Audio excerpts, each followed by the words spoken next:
अस्सलामु अलैकुम वरहमतुल्लाहि वबरकातुहू। फ्रेंड्स, ये 2014 के पेपर सेकंड का पार्ट 2 है। पहले पार्ट में हमने क्वेश्चन नंबर 1 से लेकर क्वेश्चन नंबर 10 तक सॉल्व किए थे। इस पार्ट में हम क्वेश्चन नंबर 11 से क्वेश्चन सॉल्व कर रहे हैं। In the given dialogue there are blanks, each of them has been numbered, the suitable expression has been mentioned against the number, choose the most suitable alternative to fill the blank. Okay, so question number 11 से लेकर 13 के answer हमको देना है इस conversation को सुनकर पढ़कर। चलिए देखते हैं। स्टूडेंट और टीचर के दरमियान में कन्वर्सेशन है। स्टूडेंट कह रहा है, sir I feel out of sorts now. So out of sort feel करना मतलब क्या, कि टू फील अनवेल है ना, अनईजी फील करना। ठीक है, तो स्टूडेंट कह रहा है कि सर मुझे अनवेल लग रहा है, यानी मुझे सही फील नहीं हो रहा। तो टीचर कह रही है, व्हाट्स द प्रॉब्लम। ठीक है, तो स्टूडेंट कहता है, actually dash and I think there may be food poisoning, I feel like vomiting. Teacher कह रहे हैं, don't worry, dash the peon to take you home. ठीक है, डैश में क्या आएगा हमको भरना है। तो स्टूडेंट कहता है, थैंक यू सर। सो देखिए ऑप्शन क्वेश्चन है हमारे सामने 11, क्वेश्चन नंबर 11 देखिए, प्लीज़ अलाउ मी। ठीक है, यानी पहले वाला जो है 11 नंबर में, उसमें हमको क्या भरना है वो देखना है। सो क्या हम यहाँ पे प्लीज़ अलाउ मी फिल कर सकते हैं, can I go out fill कर सकते हैं, will you please allow me ये फिल होगा, या फिर may I leave early. So may I leave early will be the correct answer. Why? Because क्या ये टीचर से इजाज़त मांग रहा है ना, है ना। सो फॉर्मल वे में मांगेगा, है ना, इसलिए may I leave early will be the correct answer. Can I go out ये तो नहीं बोलेगा, इनफॉर्मल वे हो जाता है। ठीक है, इसलिए प्रॉपर क्या है इसमें, मे आई लीव अर्ली। ठीक है, अगला देखते हैं क्वेश्चन नंबर 12। सो देखिए क्या कहा स्टूडेंट ने, कि actually dash and I think there may be food poisoning, I feel like vomiting. So क्या कह रहा है कि मुझे फूड लग रहा है कि भाई शायद फूड पॉइजनिंग हुई है और मुझे वोमिटिंग सी लग रही है ना, उल्टी सी आ रही है ना। तो बताइए ऑप्शन क्या होगा, आई एम फीलिंग स्ट्रेंज, या फिर there is serious problem. Number 3 है I have some stomach problem, या some trouble is in the stomach. So which will be the correct. Food poisoning लग रही है उसको, वोमिटिंग सी लग रही है। सो यहाँ पर क्या लगेगा हमको, यहाँ पे हमको हिंट मिल रही है ना भाई, कि I have some stomach problem.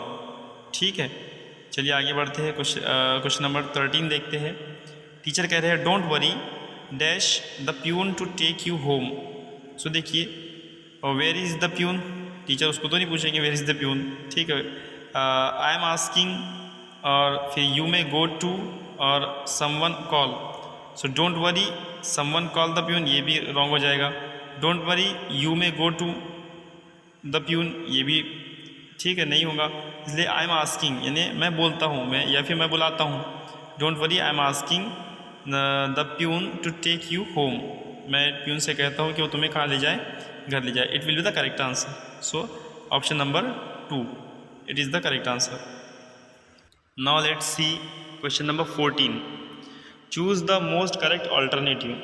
ठीक है, सो ऑप्शन हमारे पास में है, my house roof is leaking. Second है, the roof of my house is leaking.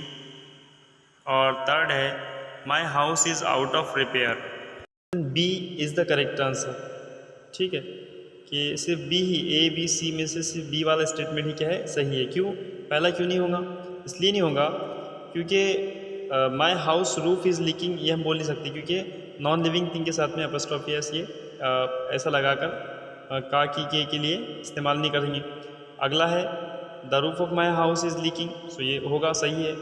अगला है थर्ड वन, कि my house is out of repairs. तो यहाँ पर रिपेयर्स है, एस लगा हुआ है ना इसमें लास्ट में। सो ये भी क्या होगा, इनकरेक्ट होगा। सो ऑप्शन क्या है हमारे पास में, नंबर 1 पर है ओनली ए इज़ करेक्ट, सो ये रॉन्ग है। ओनली बी इज़ करेक्ट, ये राइट है, बी इज़ करेक्ट। ठीक है, और ए बी दोनों तो करेक्ट नहीं है, और बी सी भी दोनों करेक्ट नहीं है, इसलिए कौन सा सही है, सिर्फ option number 2 only B is correct. ठीक है, क्वेश्चन नंबर 15 देखते हैं। Pick out the most effective word to fill in the blanks to make the sentence meaningfully complete. ठीक है, क्या करना है हमको, सही इसमें वर्ब पुट इन करना है। सो सेंटेंस है the unruly behaviour of the students, in students का अनरूली बिहेवियर है ना, मामूल के मुताबिक जैसा बिहेवियर होना चाहिए वैसा बिहेवियर नहीं होना, ये of the students dash there teachers, उनके इस बिहेवियर ने क्या किया उनके टीचर को। अब ये चार में से एक ढूंढना है हमको कि प्रॉपर वर्ड यहाँ पर क्या वर्ब कौन सा इस्तेमाल होगा। सो ऑप्शंस है टेम्पर्ड, क्लैश्ड, एग्रीव्ड और इंसेंस्ड। ठीक है, तो देखिए टेम्पर के मीनिंग क्या होते हैं, अ सडन आउटबर्स्ट, ठीक है, अचानक का गुस्सा।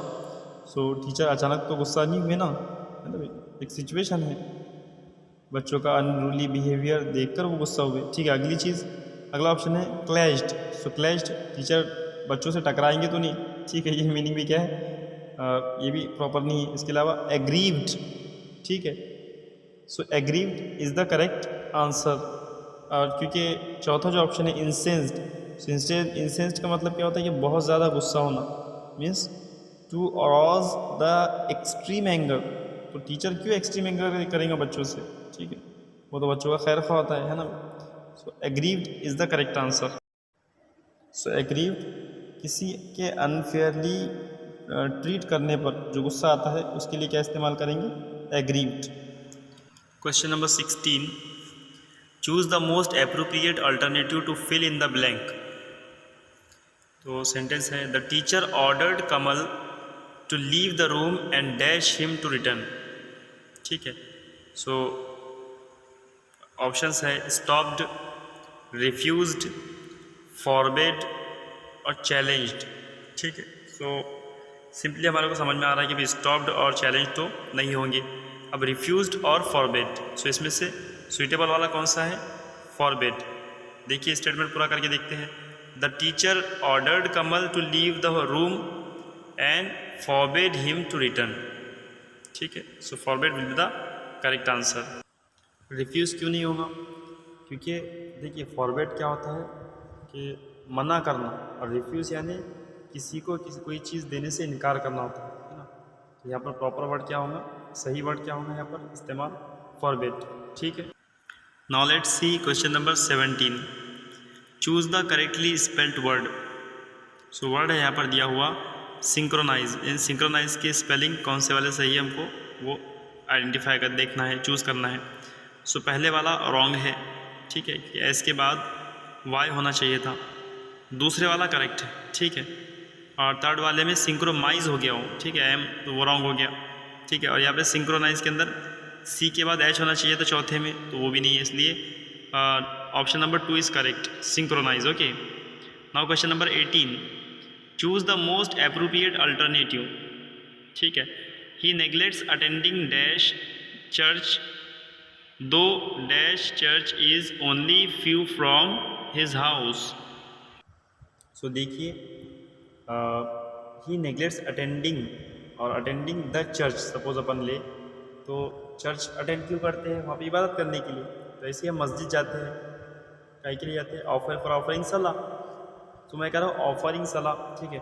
तो ऐसे ही जब हम चर्च जाते हैं या मस्जिद जाते हैं या बाज़ार जाते हैं या किसी भी ख़ास जगह जाते हैं, और किसी ख़ास जगह जाकर कोई ख़ास काम होता है, जैसे मस्जिद जाएंगे नमाज़ पढ़ेंगे, ठीक है, समझ में आए, बाज़ार जाएंगे तो सब्ज़ी ख़रीदेंगे, ठीक है, तो ये ख़ास काम है। तो इसके लिए अगर जिरंड इस्तेमाल हो रहा है, ठीक है, तो जिरंड के बाद में हम आर्टिकल का इस्तेमाल नहीं करेंगे। अभी देखिए यहाँ पर अटेंडिंग ये क्या है, जिरंड है, तो जिरंड के बाद आर्टिकल इस्तेमाल नहीं होगा। तो पहले में क्या होगा, नो आर्टिकल। अब चूँकि चर्च का जिक्र हो गया पहले, ठीक है, अब उसी की बात दोबारा हो रही है, ठीक है, दोबारा जिक्र हो रहा है, तो इसलिए अब अगली दफ़ा चर्च से पहले क्या लगेगा, दा लगेगा। तो क्या हो जाएगा, he neglects attending church though the church is only few yards from his house.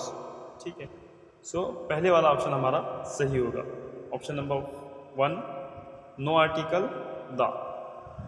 Question number 19 देखिए, चूज़ द एप्रोप्रिएट ऑल्टरनेटिव।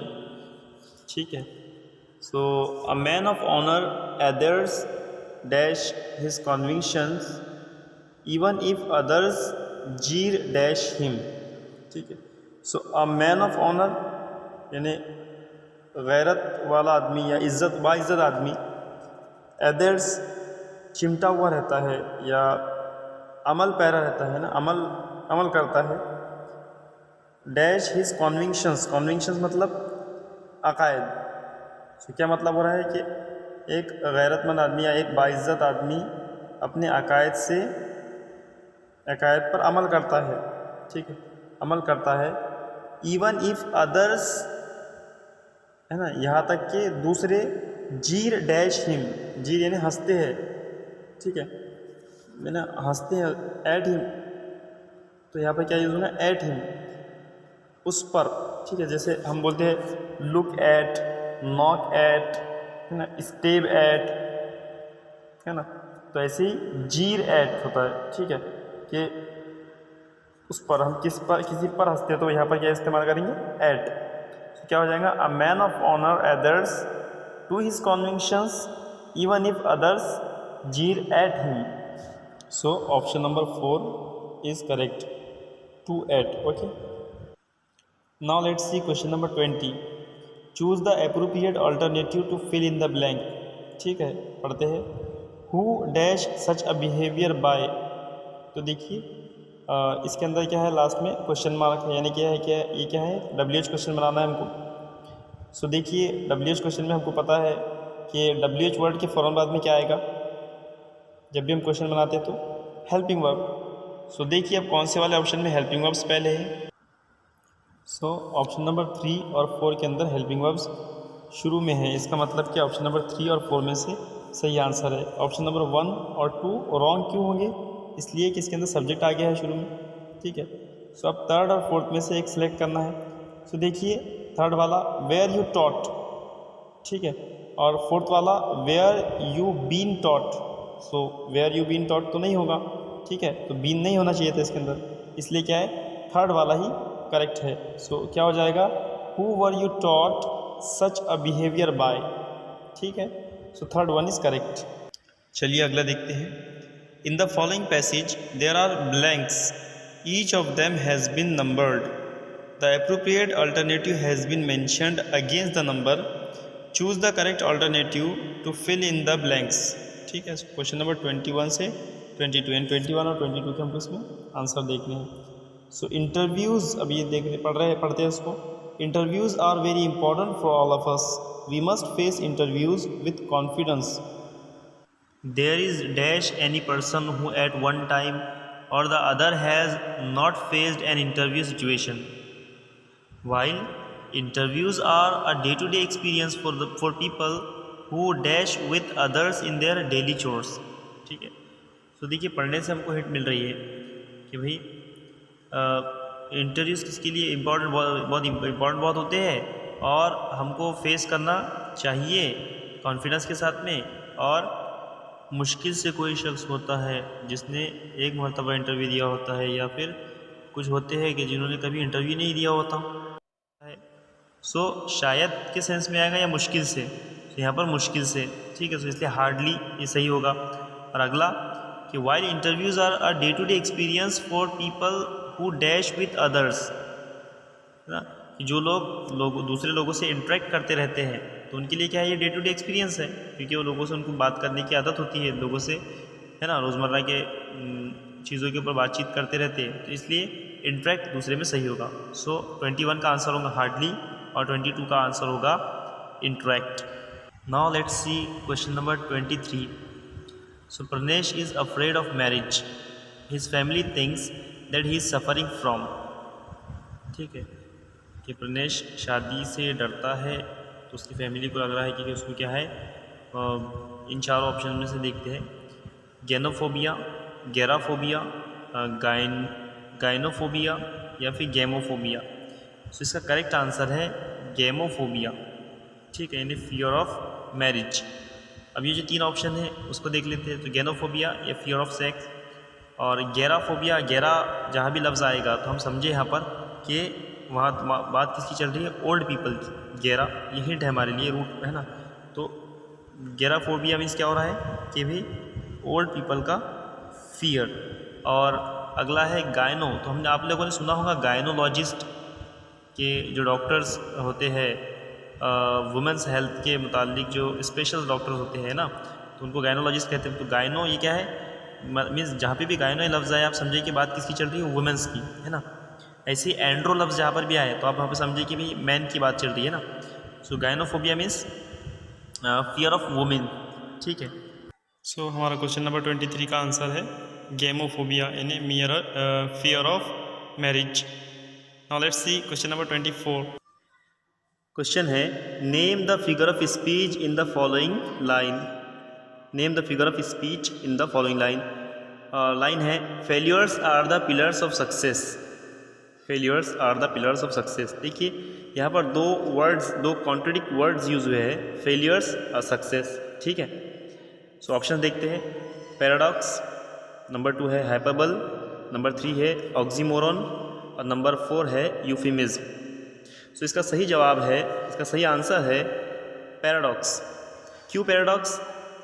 क्योंकि इसमें दो कॉन्ट्रडिक्ट वर्ड यूज़ हुए हैं स्टेटमेंट में। और देखिए ये हमको ये जो स्टेटमेंट है ये क्या है, ये फैक्ट भी है कि भाई failures are the pillars of success. So the correct answer is paradox. अब बचे हुए ऑप्शंस देख लेते हैं। नंबर 2 है हाइपरबल।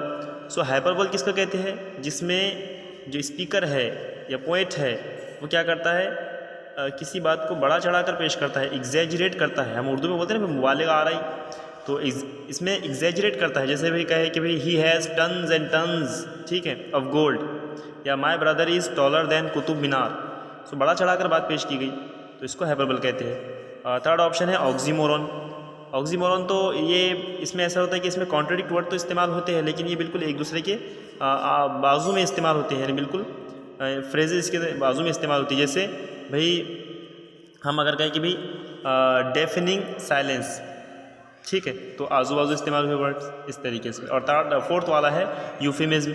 यूफिमिज्म तो हमने इसके ऊपर वीडियो भी बनाया है यूट्यूब के ऊपर कि भाई इसके अंदर पोलाइट वे के अंदर अपनी बात को कह देना, किसी हार्श बात को या किसी चीज़ को क्या कर देना, बहुत आसान, इसमें बहुत अच्छे लहजे में बोल देना। जैसे भाई किसी को हैंडीकैप ना कहकर डिफरेंटली एबल कहना, किसी की मौत की खबर सुनाए डेट कहने की बजाय लेट कहना।